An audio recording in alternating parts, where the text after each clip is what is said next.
तेरा मेरा साथ रहे कि आज रात का एपिसोड बहुत ही ज़्यादा इंटरेस्टिंग होने वाला है।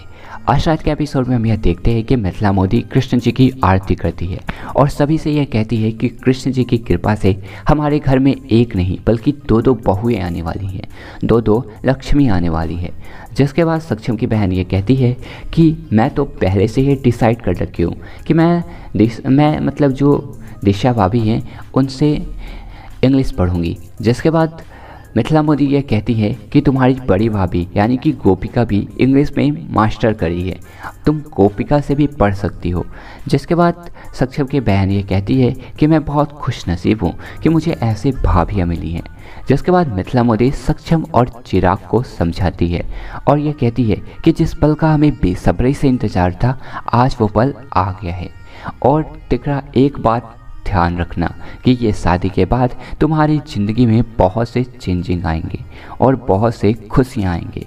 जिसके बाद हमें यह दिखाया जाता है कि उधर गोपिका आरसी से यह कह रही होती है कि आरसी बहन क्या आप हमारे साथ पार्लर चलेंगी। आरसी जाने को तैयार हो जाती है। जैसे ही दोनों पार्लर के लिए निकल रहे होते हैं तभी रमीला की एंट्री हो जाती है। रमीला गोपिका से ये कहती है कि तू पार्लर जाएगी, किसी गैर मर्द से फेशियल करवाएगी, तो इतना दिन से हम लोगों के साथ रह रही है ना, तो हम ही तुम्हारी फेशियल कर देंगे। और आरसी तू गोपिका के लिए कुछ लेकर आई थी, तूने गोपिका को नहीं दिखाया। आरसी कहते हैं कि हाँ मैं तो कुछ लेकर आई थी। जिसके बाद जो रमीला है वो इशारा करती है और आरसी समझ जाती है। आरसी अपना जो भी पुराना फेशियल किट होता है वो लेकर आती है और गोपिका से यह कहती है कि गोपिका ये तुम्हारे लिए मैं लेकर आई हूँ। जिसके बाद हमें यह दिखाया जाता है कि गोपिका आरसी से यह कहती है कि आरसी बहन क्या आप हमारी फेशियल करोगी। आरसी कहती है कि हाँ हाँ क्यों नहीं कर सकती। जिसके बाद हमें यह दिखाया जाता है कि रमीला गोपिका से यह कहती है कि जा तू जल्दी से अपना फेस धोकर आ और मैं फिर तुम्हें ये चंदन और हल्दी का पेस्ट लगा दूँगी।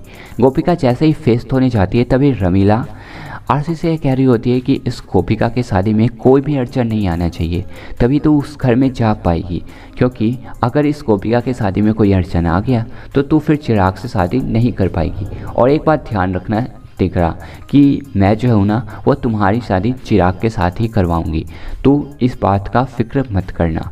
तभी जो आरसी है वो बहुत ही ज़्यादा खुश होती है।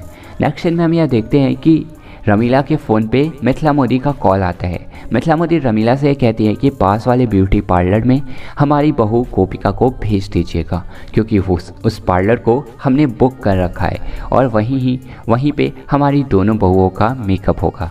जिसके बाद वह यह दिखाया जाता है कि रमीला फाइनली गोपिका को उस पार्लर में लेकर चली जाती है। यहाँ पे जैसे ही पार्लर में गोपिका पहुँचती है तो उसे काफ़ी ही अनकंफर्टेबल फील हो रहा होता है, क्योंकि सबसे पहले तो पार्लर वाले गोपिका को छोटे कपड़े पहना देते हैं एंड स्पा ये सब करते हैं ना, फेशियल ये सब, तो वो सबसे अनजान होती है गोपिका, तो उसे सब कुछ पहली बार देखकर बहुत ही ज़्यादा मतलब जो है परेशानी हो रही होती है, बहुत ही ज़्यादा डिफ़िकल्टी फेस करना पड़ता है गोपिका को। नेक्स्ट सीन में हम यह देखते हैं कि दिशा जो होती है वो गोपिका से कहती है कि गोपिका अभी तो बहुत समय है फेशियल करने में, सो तुम बुक पढ़ोगी। तभी गोपिका जो है वो बुक नहीं पढ़ रही होती है क्योंकि उसे तो पढ़ने ही नहीं आता। तभी जो रमीला है वो कहती है कि नहीं हमारी जो गोपिका तिकरा है ना वो अभी मेकअप कर रही है और वो एक बार में कोई दो काम नहीं करती, क्योंकि दो काम करने से जो क्या है वो ध्यान बढ़ जाते हैं और आज वो अपनी शादी के लिए तैयार हो रही है। तो ऐसे वो मतलब कोई भी मैगज़ीन या बुक नहीं पढ़ सकती, क्योंकि वो उसे पूरी ध्यान जो है वो अपनी तैयार होने में ही लगाएगी। जिसके बाद जो दिशा है वो भी कुछ नहीं कह पाती है। दिशा कहती है कि अच्छा गोपिका तू मुझे ये बता कि तुम्हारा फेवरेट ऑथर कौन है।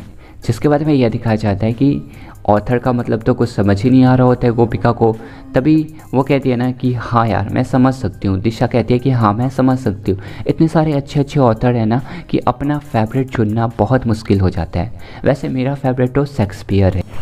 नेक्स्ट सीन में हम यह देखते हैं कि गोपिका ये सोच रही होती है कि ये शेक्सपियर है कौन, शेक्सपियर हमारे कोई रिश्तेदार हैं क्या। इसके बाद हमें यह दिखाया जाता है कि जो रमीला है वो ये कहती है कि हाँ हाँ दिशा बेटा, जो गोपिका है ना उसके भी फेवरेट शेक्सपियर ही हैं। दोनों एकदम सेम सेम। जिसके बाद हमें यह दिखाया जाता है कि उधर सक्षम बहुत ही ज़्यादा परेशान होता है। सक्षम यह सोच रहा होता है कि मिथिला मोदी और गोपिका दोनों पार्लर में होंगे और वहाँ गोपिका जो है वो मिथिला मोदी को सारी सच्चाई बता देगी, तो फिर हमारा क्या होगा। जिसके बाद हमें यह दिखाया जाता है कि सक्षम मिथिला मोदी को कॉल करता है और ये कहता है कि माँ आप कहाँ हो। मिथिला मोदी कहती है कि मैं अभी पार्लर में हूँ और गोपिका अंदर तैयार हो रही है। जिसके बाद हमें यह दिखाया जाता है कि इधर जैसे ही मिथिला मोदी सक्षम से बात करने के लिए पार्लर के बाहर आती है, वैसे ही रमीला जो है वो चेंज कर देती है, मतलब गोपिका को चेंज करके वहाँ पे आरसी को बिठा देती है। जिसके बाद हमें यह दिखाया जाता है कि मिथिला मोदी जैसे ही सक्षम से बात करके पार्लर के अंदर आती है, तभी आरसी होती है और आरसी जो स्पै वाली जो ऊपर से कवर की होती है ना, तो वही पहनी हुई होती है, जिससे पता नहीं चल रहा होता है कि वो आरसी है या फिर गोपिका। जिसके बाद मिथिला मोदी यह कहती है कि अच्छा गोपिका बहू, तुमने बताया नहीं कि तुम्हारा फेवरेट लाइन कौन है शेक्सपियर का। जिसके बाद आरसी गोपिका की आवाज़ में बोलती है और उसके बाद फाइनली जो मिथिला मोदी है उसे बहुत ही अच्छा लगता है। मिथिला मोदी कहते हैं कि वाह बेटा, सो तुमने इतने बड़े लाइन को इतने आसानी के साथ कह दिया, मुझे तुम पे गर्व है। और फिर वो वहाँ से चली जाती है।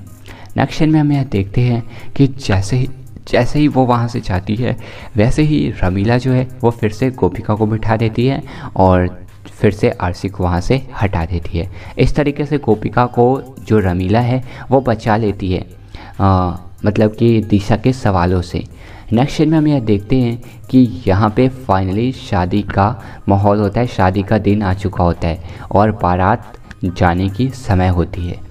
तभी जो गोपिका है वो बहुत ही ज़्यादा सच धज लेती है, क्योंकि गोपिका पहले से ही वो लेटर पढ़ी ही नहीं है।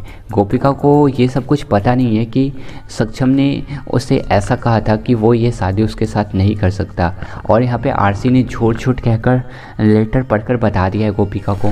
वहीं आने वाले कल के एपिसोड में आप यह देखेंगे कि पूरा शादी का माहौल होता है और सभी बहुत ही अच्छे से मतलब ड्रेसिंग पहने हुए होते हैं और गोपिका जो है वो भी बहुत ही सुंदर लग रही होती है।